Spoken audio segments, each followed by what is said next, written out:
ஆசீர்வாத ஜெபம் டிசம்பர் 11, 2025.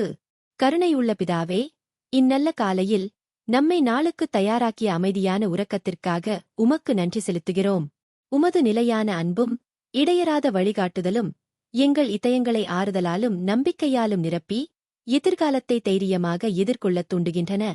இன்றைய தினம் உமது வார்த்தைக்கு திறந்த மனதோடு நாங்கள் நிற்கும்போது அது எங்கள் செயல்களை வடிவமைத்து இந்த உலகில் இரக்கமும் கருணையும் கொண்ட தூதர்களாக எங்களை ஆக்குவதாக இருக்கட்டும். அன்புள்ள தேவனே, எங்கள் வாழ்வில் உமது தொடர்ந்திருக்கும் சந்நிதிக்காக ஆழ்ந்த நன்றியுடன் இருக்கிறோம். நாங்கள் பெரும் போதனைகளை வாழ்வில் நிறைவேற்ற வல்லமையளித்து எங்கள் வாழ்க்கை உமது அன்பின் மாற்றும் சக்தியை வெளிப்படுத்தும் சாட்சியாக இருக்கட்டும். இந்த புதிய நாளில் எங்கள் விசுவாசம் புதுப்பிக்கப்பட்டு எங்கள் செயல்கள் உமது ஞானத்தால் வழிநடத்தப்பட்டும். இயேசுவின் நாமத்தில் ஜெபிக்கிறோம். ஆமென்.